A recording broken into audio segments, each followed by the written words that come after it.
Ama sa langit, kami lumalapit sa iyo ngayon, puno ng pananampalataya at pag-asa sa kabila ng mga pagsubok ng buhay na aming dinaraanan. Sa gitna ng aming mga laban, kami nananalig sa iyong pangako ayon Isayas 41:31 na ang mga umaasa sa iyo ay magkakaroon ng bagong lakas. Panginoon, alam naming hindi madali ang daan na aming tinatahak. May mga araw na pakiramdam namin ay hindi na namin kaya, na ang mga hamon ay masyadong mabigat. Ngunit binibigyan mo po kami ng pag-asa sa iyong mga salita. Tulungan mo kami, Diyos, na magtiwala sa iyo ng buong buo. Sa bawat pagkahapo, bigyan mo kami ng lakas na tumindig muli.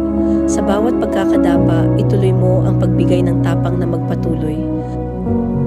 Nagsusumamo kami sa iyong gabay, Panginoon. Tulad ng agila na lumilipad ng mataas sa kabila ng unos, naway iangat mo po kami sa aming mga pagsubok. Patibayin mo po ang aming mga puso upang hindi kami bumitaw, kundi magpatuloy sa paglalakad kasama ka. Bigyan mo po kami ng lakas na tumakbo ng hindi napapagod at pananampalatayang hindi maglalaho kahit ano pa man ang dumating. Salamat, Ama, dahil ikaw ang aming kanlungan at kalakasan. Sa iyong pag-ibig at kapangyarihan kami naninindigan. Sa pangalan ni Jesus kami nananalangin. Amen. Nawa ay kumatok sa inyong mga puso ang panalangin natin sa araw na ito. Kung nais ninyo po ang ganitong uri ng panalangin, please consider following and subscribing to our channel.